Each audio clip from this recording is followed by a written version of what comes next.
Huh? What school? High school? Yeah. Oh, my God. You're taking a year off of high school? Yeah. Why is that? What happened? You screwed up, didn't you? Yeah. What'd you do? I did that, too. I got to the point where I screwed up so bad in school, it was best for me to just punch out Maverick, just eject from the school, and start again the next year fresh. You went to surfer school in California, didn't you? In California, they sent me to what was called continuation school, or con school, as we called it, and it was for the people that didn't like showing up to the nice school, which was Dana Hills High School in Dana Point, California. And, we can't have your type of people that cut class and go out and smoke drugs. So, well, instead of, maybe trying to have you fit into this school, we just banish you to the stoner school, which I didn't mind at all. Like, the teachers would leave to go surfing at noon, and everyone would just go out and smoke pot. You did about 5 dittos a day. You'd get a ditto at your work, and it was the easiest stuff, and you'd hand it in and get a grade. And that was like one whole high school grade I went through like that. And but I screwed up so bad at John Glenn. I went to John Glenn out there in Elwood, and I had to take the whole year off. I was so bad. The guy, Pete Polina, he says to me, there's no chance you're going to graduate this year. You've done nothing the whole year. But what'd you do? You just started cutting a lot? Yeah, the thing is, a lot of the people I hung out with also cut, but they cut 1 class a day. I noticed I was hanging out with everybody all day long. So I'm like, how come everyone else is doing well? Well, you notice it was like Joe Curry I was hanging with there at the 2nd period, and then maybe Pete Googler I'd hang out with at the 4th period, and then John Anzalaco I'd hang out with in the 5th period. So they're all going to the rest of the classes. I'm with everyone all day long, just smoking pot. Where would you guys hang? At school? Yeah, at school. We'd hang out by we would hang at school, but not go to the classes. How ridiculous is that? When we cut at Harvard Field High, we would leave campus. No, I would leave sometimes, but only right down the road. I had a friend, Frank Bush. He went to the same school, and we'd go over to his house and watch cartoons. That's what we would do. But again, he would go home for lunch. We'd watch cartoons, smoke more pot, and he'd go, "Hey, I got to get back to school." And I'd be like, all right, Frank, I'll be here. It's his house, Right. I'm like, I ain't going. F it. So I'd just sit and watch the rest of the cartoons. Or we'd just go out back by the gym and smoke pot. When you were cutting at school, where would you hang? Behind the gym. Like right in the gym doors. The whole day? Yeah, then you'd walk around, and then you'd go to the cafeteria, get something to eat. And then you'd walk back out. While everyone else was educating themselves, you would hang out at school. But not go to class. But not go to class. Absolutely. And you would walk into school to get some food because you were hungry. Nigga gotta eat. I gotta eat. So, yeah, you go in, That is so stupid. And you're telling me something I didn't realize as I was knocking tin on rooftops going, why didn't I go to school? Why my mommy was right? Why do I have this dead end job? I understand the whole cutting thing. We all do it. But to cut and actually stay at school day after day. I cut for no reason. I cut because I didn't want to. And then it got to the point. When we cut, we'd go to Manhattan for the day. We'd hit the beach for the day. It's like work. I didn't want to go to school because it was like work. To actually get the motivation up to stop smoking pot and go somewhere, stop it. But you're talking like a crazy man. You could smoke pot on the Long Island Railroad. You could smoke pot at the beach. I would go to the school. I would check in the homeroom and then leave. And then it would get to the point where... Look at your social responsibility. I didn't want to be marked completely absent. Right.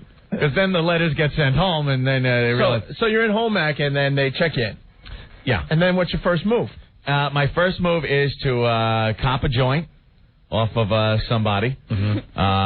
And I would buy a Who was couple. carrying back then? A couple of the guys. I don't remember any specifics as far as names went. But, we'd buy some joints and smoke pot.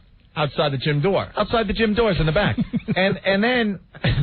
Occasionally, if there was a class where a bunch of my friends were in 01 class, I might go to that one. But then I'd get to the point where, I was in social studies, and I hadn't been there for so long, it's ridiculous if I just pop in, hi, remember me, and sit down. Right. You reach a point of no return where there is no going back and that's getting into your classes. Pete Polini or whatever his name is. Pete Polina. He called me in and said, what are you doing? You're wasting your time. Now, to the teachers, see you just kind of walking around getting food and stuff? Sometimes, if I saw, Miss Gasser was the social studies teacher. If I saw her walking down the hall, I'd do that, whoop, big about face, and run around the corner. Right. And she saw me and stuff, but, I think I got away with it that time. Oh, she didn't see me. Yeah.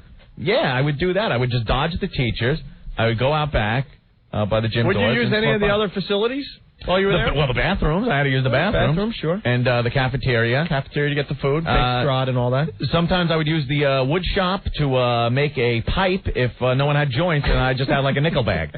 I'd just get a piece of wood, grab a nice half-inch wood bit, drill that in, and then I'd grab the quarter-inch bit, drill it the other way to make the mouthpiece, and I'm smoking my weed out of a 2x4. Thank you, shop class. You sound like Spicoli. I pretty much, yeah, it was pretty close to that. Believe me, I did nothing. And then I went back the next year, and I really applied myself, and that was the best week in high school I ever had, because I went right back to doing the same thing, and I just ended up leaving school and going into the lucrative career of dishwashing, and then tin knocking. Until at any point my lottery ticket came in on the Opie show back in. At any point did you think to yourself, "Wow, this is not good"? Yeah, but I tried to turn it around. I was trying to turn this thing around. Where's your toolbar? Because most people will cut to the point where they realize they better stop and just do the basics to get through school. You are absolutely right. And when that thought entered my head, I squashed it with pot. You would smoke more pot, and the best thing about pot was it would make you think, I'll do it tomorrow. Like, I'm going to apply myself tomorrow. And before I knew it, tomorrow, I was 28 years old, and I'm knocking tin on a roof going, I can't go back to high school now. At 28. You know? I'm done. I screwed up, and there's no turning back. Good enough diploma. I'm getting a GED. Good enough diploma. I'm going to go to college. Slow down. Why are you dodging teachers? They wouldn't have recognized you anyway. No, it's your foot. What's up? Hey, what's up, man? Anthony, tell him about Anthony Kimmy, a professional gym student. Yeah, then here was the that last year after they let me back in, after I screwed up, I had to make up gym credits. How old were you when you were given it that last shot? Opie, I was 32 years old. No, I believe I was 19.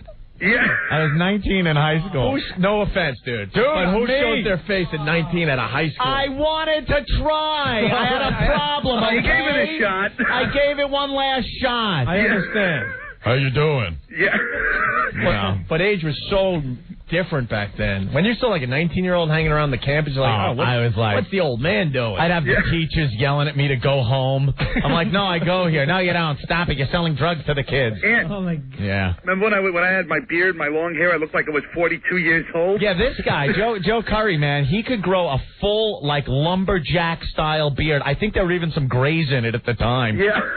And he'd be walking down the hall going to class, and he'd have teachers going, get out of here. Yeah. Okay. I quit one day. I'm like, fine, see you later.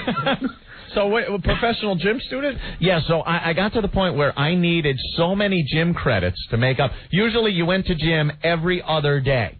That was it. You had your gym class, maybe fifth period every other day. And gym credits look like a deficit clock. Yeah, it was a deficit clock. I had to make up gym, so I had 2 classes every other day and 1 class every day. So it was like I was going to gym sometimes twice a day, but I was going at least once a day, just to make up for it. Gym is the biggest joke, too. And friggin' Cirillo was the gym teacher, and no different than any other gym teacher, just a prick on wheels. Yeah. And I had to deal with that on a daily basis. Kill me, where's your uniform? Uniform? What is this gym class in a school, you dick? It's not a uniform. Ooh, let me get my dress shorts on. It must be the officers are coming to inspect the gym class.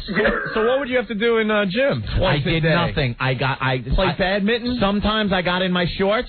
I would make sure he took attendance. I would go out back doors and smoke pot with my friends. Yeah. I smoked more pot in high school. It was ridiculous. I would wake and bake. And I would wake up late. Like I said, I went to homeroom. That's if I ever got there on time. Yeah. I would wake up, and my mother would think I was gone already, but I couldn't sneak past her. I had to jump off the second-story porch out the back door because I had woken up and smoked pot and went back to sleep. Yeah. So then I'd walk to school. I'd get there about, 11.